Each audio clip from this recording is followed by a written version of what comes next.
We're going to talk about great faith. Great faith isn't about who you are. It's about trusting who Jesus is. There's a movie that came out in 2002 that it was called John Q. And if you didn't see it, it's okay. I didn't see it either.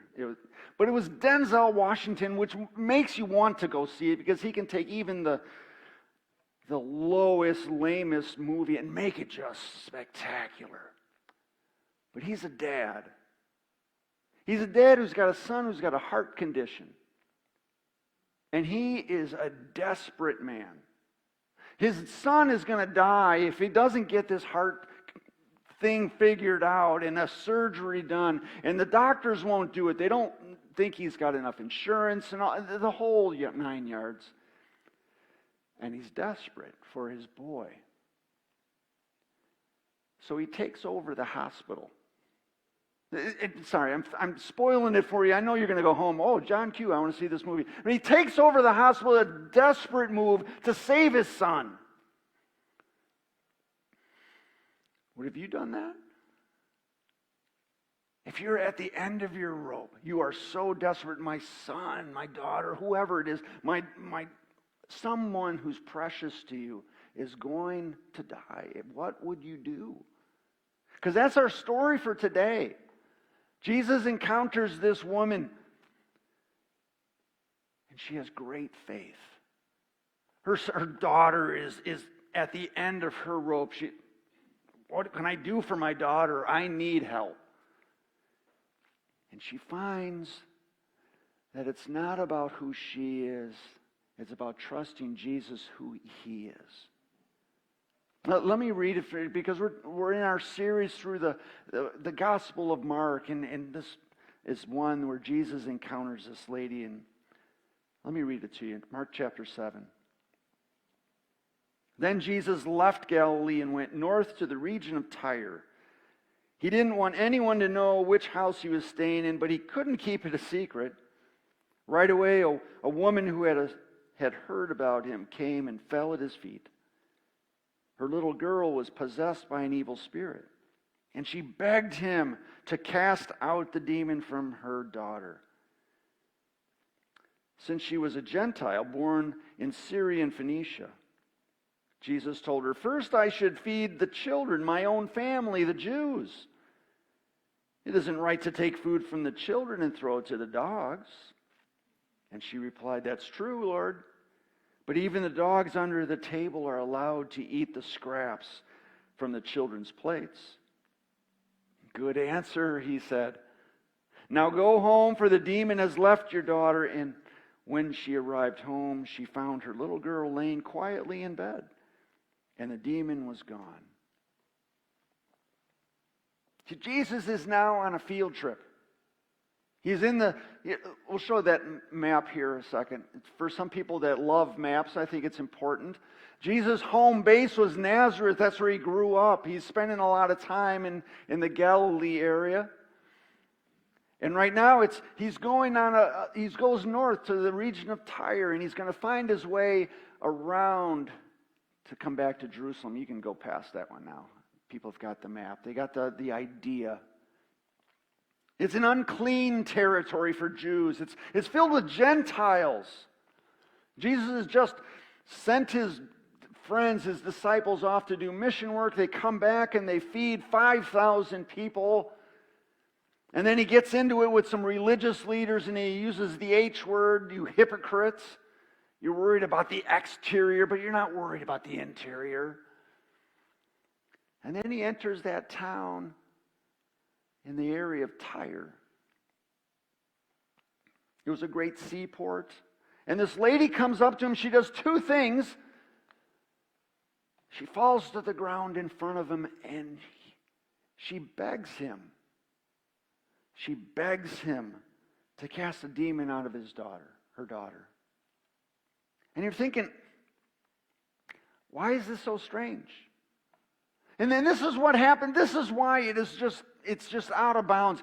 She breaks all the norms, all the boundaries they had set up. First off, she breaks this cultural norm of a woman doesn't approach a man in public unless she's a prostitute. It's just unheard of. She is a Phoenician woman from the area of Syria. And she approaches this Galilean. This Galilean man from Israel. There's no love lost between these people. They don't like to talk to each other. There was wars for years between these people.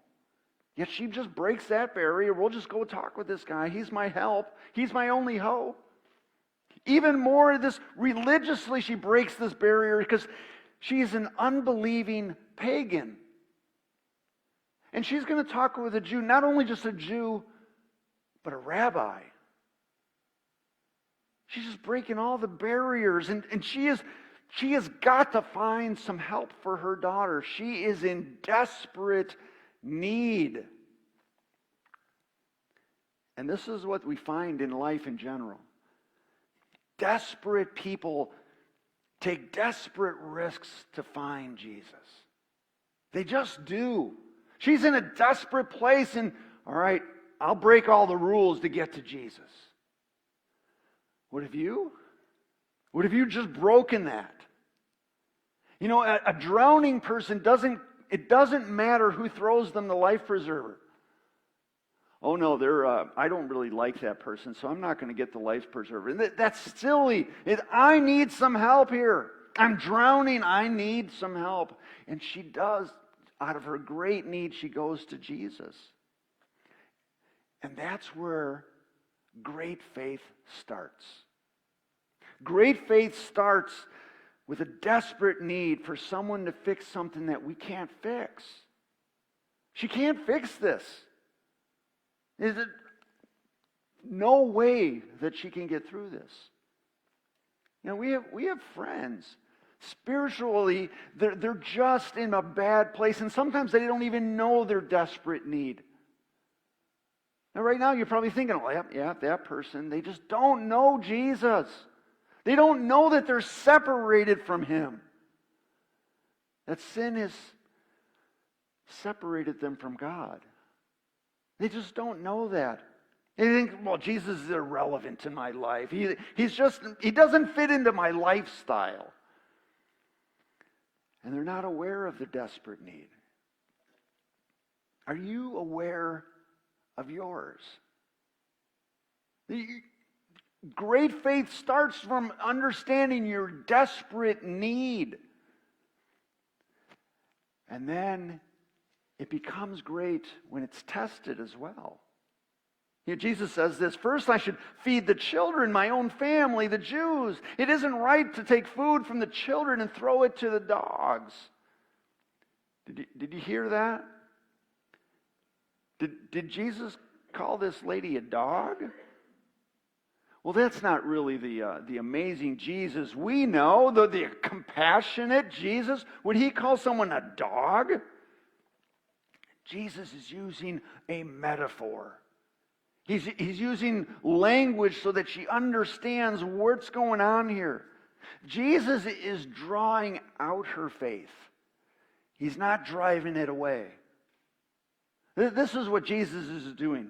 You know, it's kind of like when my kids were small, like, 18 months or less, right? Now, maybe 9 months. We had this idea that if they were ever going to college, they needed to get a full ride academic scholarship, but also an athletic scholarship. So we did what every parent does.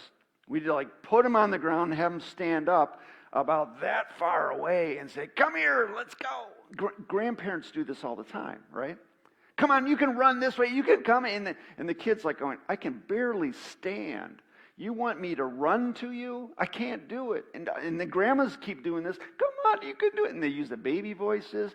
But it was like, "Come on, you can do this. I'm drawing the stuff out of you. You can do this." And after a while, the kid goes, and they got wobbly legs, and one step, and they keep going. And then they get there, and grandma hold them in. "Yeah, you're so good. You're fun." Nobody knows this?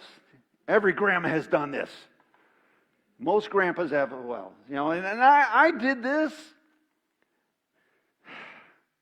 Jesus is doing this. He jumps in with a parable. Oh, come on, I want to draw this great faith out of you. Do you still trust in me? I'm going to use an analogy here that we're in the house. I got to feed the children here, and there's dogs in the house. It's not a mongrel like a wild dog out there. It's a pet. It's in the house. And you notice that she doesn't argue with Jesus. She doesn't argue. She doesn't say, "No, how dare you? I am insulted you would call me a dog." And she doesn't do that. She rolls with it. It's like almost like playfully bantering together, just trying to figure this out. I want to trust you more on here. Let me figure this out. And she goes, "Now that's true, Lord, but even the dogs under the table are allowed to eat the scraps from the children's plates." As in, I know you can help me. I still trust that you are who you are and that you will help me. She's begging for just a little crumb from Jesus. She's not asking for the whole meal. She's not asking to be like a full-fledged Jew or a follower of Jesus. I just want a little crumb. I've got a desperate need. My daughter is in bad shape. I don't know what to do. I think you can help me out here. I just need a little crumb, and I trust you. Even a crumb from Jesus' table is more than enough to fill all of her needs. Just a little crumb, not a full-blown meal. How often do we just not even ask for a little crumb? Jesus, I just need a little bit here. I am desperate here. Would you help me fill this need? You know, it's oftentimes that we get tested and we forget about, I still have to have that faith in Jesus, even for this much. Funerals are great times of testing of faith. Am I going to still trust Jesus? This is a terrible situation. Sometimes we have like hard times. And you're saying, Jesus, where are you in this? This is difficult. Sometimes when we're in the middle of difficult people, like they're in our world and you're going, I am so frustrated, God. I got to deal with them. And it tests our faith. Jesus is trying to draw it out of us. Say, come on, you've got it in there. Are you still looking to me? You know I can help you because I love you. Come on, do you trust me yet? His great faith starts with a desperate need. It gets tested, but in the very center of it, it's all focused on Jesus. Let me read in Matthew chapter 15. It tells the same story, but it gives a little different focus. And Jesus in Matthew 15 tells this same woman, "Woman, you have great faith. You have great faith. You're not willing to give up. You're still here. You have great faith. I have come to love Google Maps." And anybody else a big fan of that? I can just type in wherever I need to go, and it points me, this is where you need to go. These are the streets. And you can get there. It's a wonderful bit of technology. I highly recommend it. This is the thing that happens with me, probably nobody else in this room. I get distracted once in a while in the car. And I'll be driving along, and sometimes there's something on the side of the road that's pretty interesting. And I lose track of when I have to turn. Or maybe there's like a roundabout that causes great anxiety within me because there's cars coming over there and over there. And it's, what am I doing? And I forget which way I have to go. And I lose track of where I'm supposed to go. And then Google Maps doesn't just tell me, dumb idiot, well, you're off track, you should just go home and not drive ever again. It doesn't say that, and I'm so glad it doesn't, because it happens so often to me. It just does this. It's this like circle going, like this circle that says, hey, your phone is thinking, Google Maps, I got a better route. And it reroutes me. It magically reroutes me and centers me back to where I really want to go. It's wonderful. It's such a wonderful thing. Our faith that Jesus gives us. The Spirit says, hey, you're off course here. This is not where you want to go. And it reroutes us back to Jesus. Every time. Every time you're in a tough place. You're distracted. You've got so many things that are interesting on the side roads. But the Spirit says, no, don't go that direction. You want to be with Jesus. And it always redirects me and centers me back on Jesus. That's what our God does. He says that your faith is focused on Jesus. Great faith is always brought back to Jesus, rerouted, centered on Him. Is Jesus the focus of your faith? Do you have great faith that is always focused on Him? Sure, you've got desperate need, but everybody's got needs. Sure, it's tested, but all the time it's tested. We always have our faith tested. Is it focused on Jesus? That's great faith. Faith isn't how well you believe, it's in whom you believe. That's where we're driving to. I want us to focus in when we leave the doors. Will you still have faith? Will you have great faith? Or will it be wobbly in the knees like, oh, if anything that happens in my world, I'm just going to fold. I want us to focus on when we leave here, because you're going to have some desperate needs. You do. Do you have faith through those desperate needs? Do you know that without Jesus, we are separated from Him? And that is your desperate need, to find Jesus. Do you have a time that you go, all right, I feel like my faith is tested right now. And God is testing me. My hope is that you hear Him. That you're okay with no once in a while. Are you all right with no? That Jesus says, no, I don't want you going that. That's a side road. That's not where I want you to be. I want you to be focused on Jesus. Well, sometimes he just says, no, I want you to go slow here. Would you be patient? The timing is not right. You just hold on. Will you still have faith that Jesus has got you? Would you be okay if it's just wait? Where He says, no, I want you to just pause. I know what you want. I know your great need. Can you just pause a second? Because Jesus could have just said, oh yeah, you're here. I'll heal your daughter. He could have just jumped on it. He just said, pause. I want to just pause you a second because I got another sentence to give. Can you pause? He knows your needs. He's drawing out your great faith. And always focusing you on Him. Oh, will you have great faith when you leave the doors today? Will you have great faith in the middle of your needs? There's a lady named Corrie ten Boom who's been through, how many different things in her life and hardships. This is where she grabbed it. She goes, when Jesus is all that you have, you find out He's all that you need. Oh, may the base of your great faith be Jesus, who says, I have all that you need. Will you leave here today with great faith?